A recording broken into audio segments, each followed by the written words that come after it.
कहानी की शुरुआत में हम देखते हैं एक ताकतवर आदमी फिनिश्ड और उसके चेले एंडी को। इस वक्त यह दोनों जंगल में एक बहुत बड़े जंगली सुअर को पकड़ने जा रहे थे जो लोगों की फसलों को बर्बाद कर रहा था। गांव वाले उससे बहुत तंग थे। इस खतरनाक जानवर के सामने भी फिनिश डरा नहीं।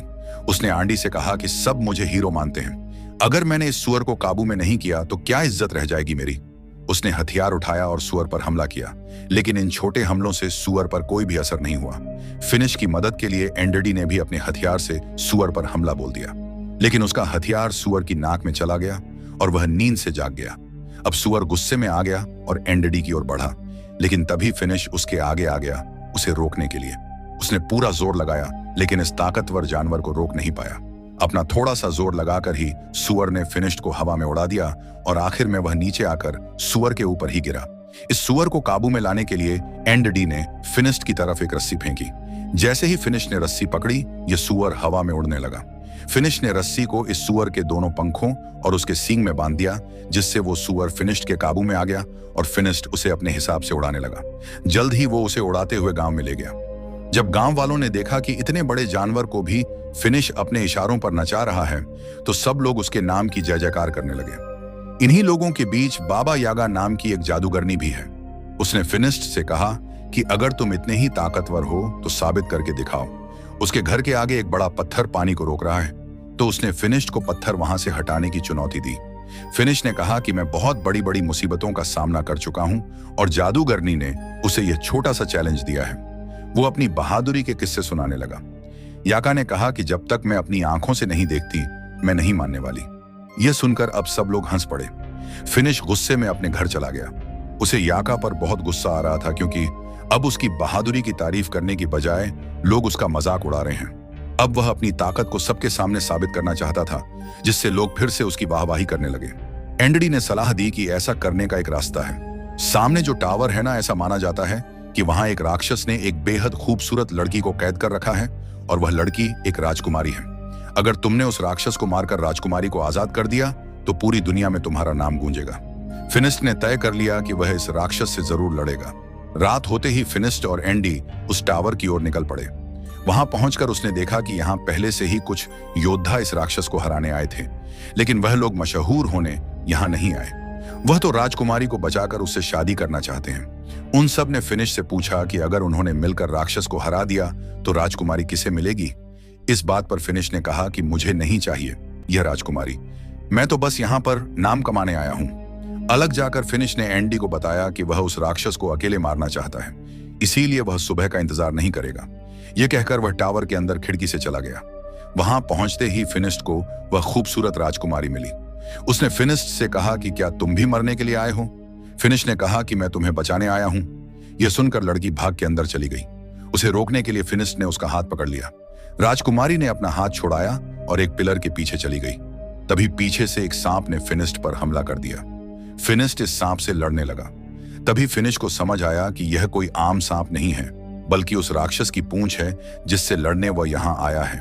यह देखकर उसने पहले तो राक्षस पर खूब हमले किए, लेकिन जब कोई वार काम नहीं आया तो फिनिश ने उस राक्षस की दुम यानी उसके सांप वाले मुंह को हाथ में पकड़ लिया और अपनी पूरी ताकत से इस सांप के मुंह को चीरने की कोशिश की।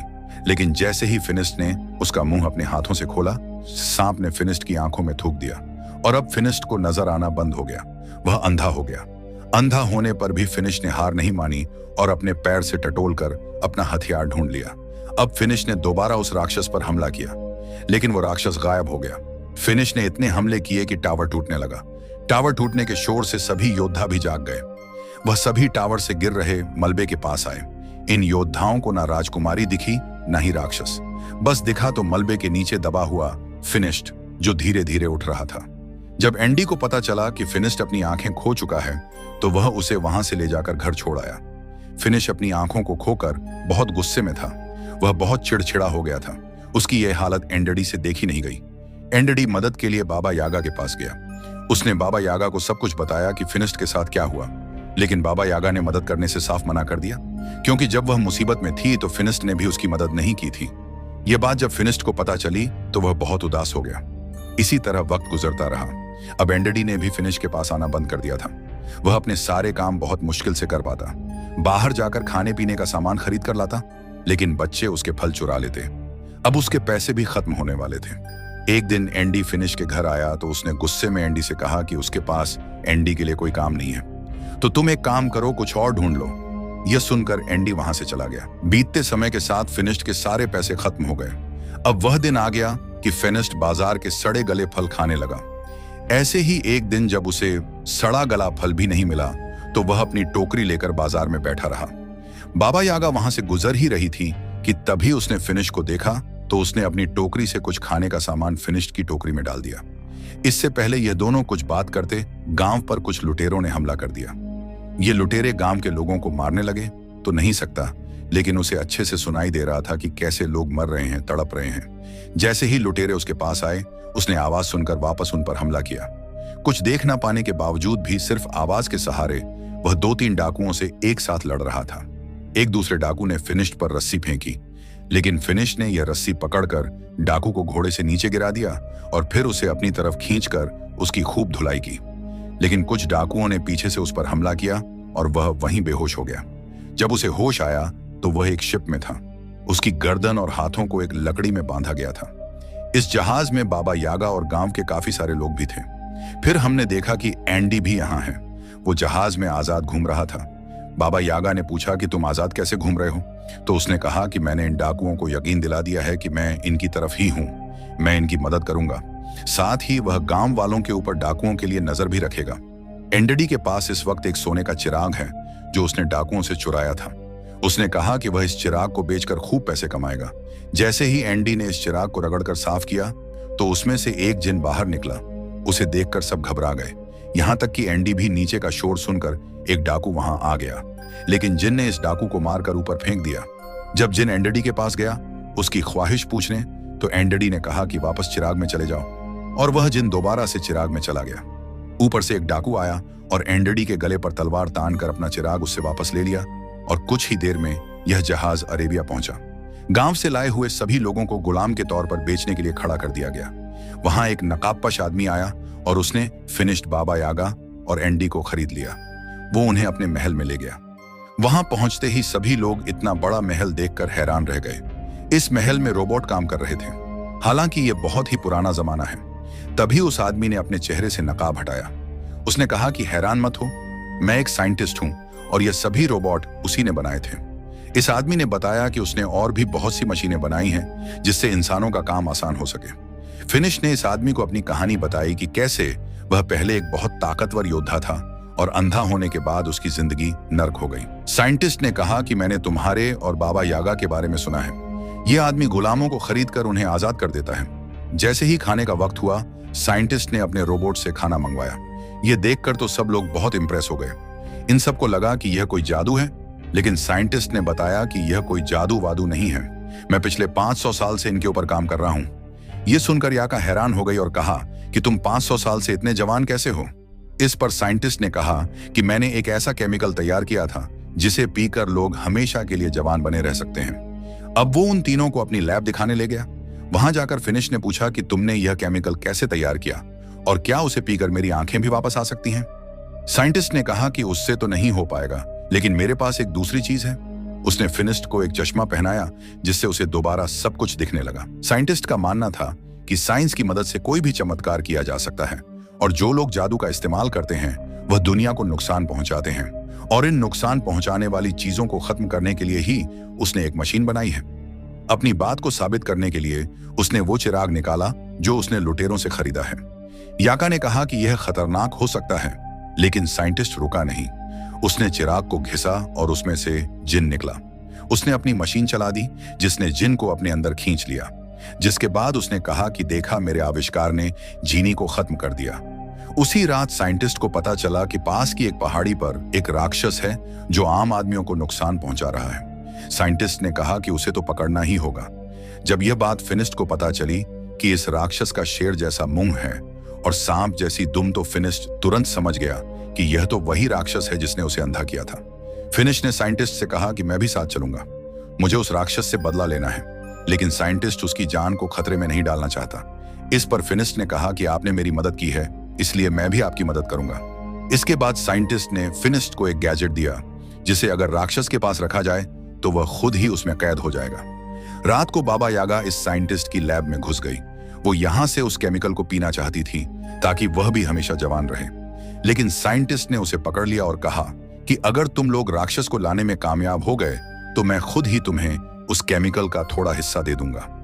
अगले दिन जब वो सभी लोग जाने के लिए तैयार हुए तो साइंटिस्ट ने उन्हें अपनी स्पेसशिप दिखाई, जिसकी मदद से वह वहां बहुत जल्दी पहुंच सकते हैं। उसने उन सबको उसे चलाना सिखाया। जाने से पहले साइंटिस्ट ने कहा कि मुझे वो राक्षस जिंदा चाहिए। साइंटिस्ट ने फिनिश्ड के हथियार को भी बेहतरीन बना दिया था। अब उसमें एक बटन था जिसे दबाते ही वह सब किया जा सकता है जो एक मामूली हथियार पहले नहीं कर पाता। अब उन्होंने उस उड़न तश्तरी में बैठकर अपना सफर शुरू किया और जल्द ही यह लोग उस पहाड़ी पर पहुंच गए जहां वो राक्षस हैं। काफी देर तक ढूंढने के बाद आखिरकार फिनिश्ड को उस राक्षस के पांव के निशान मिल गए। वो निशान एक गुफा के अंदर जा रहे थे। फिनिश्ड ने साइंटिस्ट की मशीन इस गुफा के बाहर रख दी। जानता था कि उसे राक्षस को मारना नहीं है, सिर्फ कैद करना है। इसीलिए वह बड़े आराम से अंदर गया और अपने हथियार से राक्षस को ललकारा और फिर वह बाहर आ गया। जैसे ही वह बाहर आया तो उसका सर एक पेड़ से टकरा गया, जिससे वह वहीं पर बेहोश हो गया। राक्षस भी गुफा से बाहर निकल आया। इससे पहले राक्षस फिनिश्ड को कुछ नुकसान पहुंचा था, बाबा यागा ने जल्दी से उस मशीन को एक्टिवेट कर दिया। उस मशीन के अंदर से बहुत सारी चेन बाहर आई और राक्षस को खींचकर अंदर ले गई। फिर यागा ने लिवर दोबारा से दबाया और मशीन बंद हो गई। कुछ ही देर में फिनिश्ड को भी होश आ गया और अब वह सब लोग मिलकर वापसी का सफर करने लगे। सफर बहुत लंबा था, इसीलिए यह लोग रात को बीच रास्ते में ही आराम करने लगे। रात को पिंजरे से फिनिश्ड को एक लड़की की आवाज सुनाई दी। वो पिंजरे को खोलने लगा। बाबा यागा ने उसे ऐसा करने से रोका, लेकिन वो नहीं रुका। जब पिंजरा खुला तो अंदर वही राजकुमारी थी जो टावर के अंदर फिनिश्ड को मिली थी। बाबा यागा ने कहा कि इसका मतलब यह राजकुमारी ही वह राक्षस है। यागा ने कहा कि इसे बाहर निकालना काफी खतरनाक हो सकता है, लेकिन फिनिश्ड उनकी बात सुनने को तैयार ही नहीं था, क्योंकि शहजादी पर उसका दिल आ गया था। जैसे ही फिनिश्ड ने राजकुमारी की तरफ हाथ बढ़ाया, बाबा आगा ने उसे धक्का दे दिया और पिंजरे को बंद कर दिया। राजकुमारी ने बताया कि मैंने तुम्हारा हाथ इसलिए नहीं पकड़ा क्योंकि मेरे ऊपर एक श्राप है। अगर कोई भी आदमी उसे छुएगा तो वह राक्षस में बदल जाएगी। राजकुमारी ने कहा कि मैं बुरी नहीं हूं। वह तब तक किसी को नुकसान नहीं पहुंचाती जब तक सामने से कोई हमला ना करे, ताकि मेरी वजह से किसी को नुकसान ना हो। मैं तो यहाँ अकेली पहाड़ों में रहती हूँ, लेकिन इंसान उसे यहाँ भी जीने नहीं देते।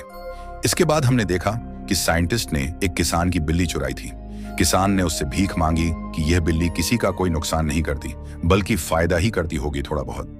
दरअसल रात को इस बिल्ली से लाइट निकलती थी, जिससे आसपास रोशनी हो जाती। लेकिन साइंटिस्ट ने किसान की बात नहीं सुनी। उसने बिल्ली को अपनी मशीन के नीचे रखा। यह मशीन किसी भी चीज की जादुई शक्तियों को खींच लेती है, और इसी तरह इस मशीन ने बिल्ली की जादुई ताकत भी खींच ली और फिर बिल्ली को जादू से एक केमिकल में बदल दिया, जिसे साइंटिस्ट ने अपनी तिजोरी में रख दिया। यहाँ साइंटिस्ट ने बहुत सारे केमिकल्स पहले से इकट्ठा कर रखे थे। वहां राजकुमारी और फिनिश एक दूसरे से प्यार करने लगे थे। बाबा यागा और एंडडी इन दोनों को कैद करके साइंटिस्ट के पास ले जाने लगे। ये लोग जब साइंटिस्ट के महल में पहुंचे तो दूर खड़े होकर ही साइंटिस्ट को देखने लगे। उन्होंने देखा कि साइंटिस्ट ने एक जादुई परिंदे का सारा जादू खींच लिया और उससे बने केमिकल को अपने रोबोट्स में डाल दिया। इसका मतलब था कि ये रोबोट साइंस से नहीं बल्कि जादू की मदद से चल रहे हैं। वो इन सारे केमिकल्स को सभी जादुई चीजों से निकाल रहा है। इसके बाद बाबा यागा बहुत गुस्से में उसके सामने पहुंची। उसने कहा कि तुम झूठे हो, यह रोबोट कोई आविष्कार नहीं है, बल्कि जादू से चलने वाले पुतले हैं, जिसका मतलब है कि तुम्हारी उम्र भी जादू से ही लंबी हुई है। वह जादू जो उस साइंटिस्ट ने मासूम जानवरों को मारकर हासिल किया है। यह सुनकर साइंटिस्ट को गुस्सा आ गया और उसने कहा कि मेरा सच जो भी जान जाए वह जिंदा नहीं बचता। इसके बाद बाबा यागा और एंडडी डरकर वहां से भागने लगे। बाबा यागा ने फिनिश्ड और शहजादी को भी आजाद कर दिया, क्योंकि वह जान गई थी कि यह साइंटिस्ट इस राजकुमारी के साथ भी यही करेगा। राजकुमारी ने बताया कि वह साइंटिस्ट को जानती है, वह काफी समय से उसके पीछे पड़ा है। तभी साइंटिस्ट भी वहां पहुंच गया। उसने अपने सारे रोबोट्स को इकट्ठा कर लिया ताकि उनमें से कोई भी भाग ना पाए, और फिर राजकुमारी के अंदर से भी उसके जादू को अपनी मशीन से खींचने लगा। फिनिश ने उसे बचाने की कोशिश की, लेकिन वह बंधा हुआ था। वो उसे बचा तो नहीं सकता था, लेकिन उसने राजकुमारी का हाथ पकड़ लिया ताकि वह राक्षस में बदल जाए। राक्षस बनते ही राजकुमारी ने अपनी जंजीरें तोड़ दी और वहां से भाग गई। मौका पाकर बाबा यागा और फिनिश भी वहां से बच निकले, लेकिन साइंटिस्ट के आदमी उनके पीछे लग गए। बाबा यागा ने उनसे बचने के लिए अपने जादू का इस्तेमाल किया। उसने तरबूज के बीज उन पर फेंके जो अचानक तरबूजों में बदल गए। साइंटिस्ट ने भी अपना बड़ा रोबोट निकाला। वह किसी भी हाल में फिनिश्ड और बाबा यागा को नहीं छोड़ सकता, क्योंकि वह उसकी सच्चाई जानते हैं। एंडी ने साइंटिस्ट को समझाया कि हमारे पास जितना जादुई केमिकल है बहुत है, लेकिन साइंटिस्ट नहीं माना। वो बड़ा टर्टल रोबोट जब बाहर निकला तो पूरा महल टूट गया। साइंटिस्ट अब इस रोबोट के अंदर बैठकर एंडी के साथ फिनिश और यागा का पीछा कर रहा था। अब वो इन दोनों पर तोप के गोले बरसाने लगा। फिनिश ने यागा से कहा कि तुम इसका ध्यान भटकाओ और मैं इसके ऊपर चढ़कर इसे उल्टा करने की कोशिश करता हूं, क्योंकि एक बार अगर यह बड़ा सा टर्टल उल्टा हो गया तो सीधा नहीं हो पाएगा। जैसे ही वह रोबोट यागा के सामने आया, उसमें लगी मशीन यागा के अंदर के जादू को खींचने लगी, जिस वजह से यागा बिल्कुल बूढ़ी लगने लगी। ये देखकर फिनिश को बहुत तरस आया, लेकिन जब तक वह साइंटिस्ट का ध्यान भटका रही थी, फिनिश टर्टल के ऊपर चढ़ गया। जब साइंटिस्ट ने यह देखा तो उसने टर्टल के हाथ फैला दिए ताकि वह फिनिश्ड को नीचे फेंक सके। फिनिश्ड तो नहीं गिरा, लेकिन उसका चश्मा गिर गया। अब उसे दिखना बंद हो गया था। बाबा यागा ने जैसे ही यह देखा तो वह फिनिश्ड की मदद करने लगी। उसे बताने लगी कि कैसे लड़ना है, कहां जाना है। इतनी ही देर में राक्षस बनी हुई वह राजकुमारी वहां आ गई। उसे देखकर साइंटिस्ट डर गया। वहीं फिनिश्ड ने टर्टल के गले में जंजीर बांध दी और उसे उल्टा करने लगा, जिसके बाद टर्टल के अंदर मौजूद सारा जादुई केमिकल नीचे गिरने लगा। साइंटिस्ट ने अपने जादुई पंखों से वहां से बच निकलने की कोशिश की, लेकिन उसके जादुई पंखों ने काम नहीं किया और वह नीचे उस जादुई केमिकल में गिरकर मर गया। वहीं फिनिश भी अब थक कर बेहोश हो गया था। राजकुमारी उसे वहां गिरा हुआ देखकर रोने लगी, क्योंकि उसे डर लग रहा था कि उसे कुछ हो तो नहीं गया। वो फिनिश से सच्चे दिल से प्यार करने लगी थी। जैसे ही शहजादी के आंसू फिनिश की आंखों में गिरे तो उसे अचानक ही होश आ गया। साथ ही उसकी नजर भी वापस आ गई थी। फिनिश ने उससे अपने प्यार का इजहार किया और हमेशा राजकुमारी के साथ रहने का वादा भी। लेकिन राजकुमारी ने कहा कि अपने श्राप की वजह से मैं तुम्हारे साथ नहीं रह सकती। फिनिश उदास हो गया और अपने बाकी साथियों के साथ गांव वापस आ गया, लेकिन अभी भी वह राजकुमारी की याद में खोया हुआ था। जब बाबा यागा दोबारा जवान होने का रास्ता ढूंढ रही थी तो उसे राजकुमारी के श्राप को तोड़ने का तरीका भी मिल गया। वह खुशी से फिनिश के पास गई और यह खुशखबरी उसे दी। उसने बताया कि यह श्राप शहजादी को जानबूझकर दिया गया है, इसमें उसकी कोई गलती थोड़ी है और अब उनका अगला काम राजकुमारी के श्राप को काटना ही होगा। लेकिन वह शायद इस मूवी के अगले पार्ट में दिखाया जाएगा, जो कि अभी आया नहीं है। वीडियो पसंद आई तो लाइक कर देना, चैनल को सब्सक्राइब कर देना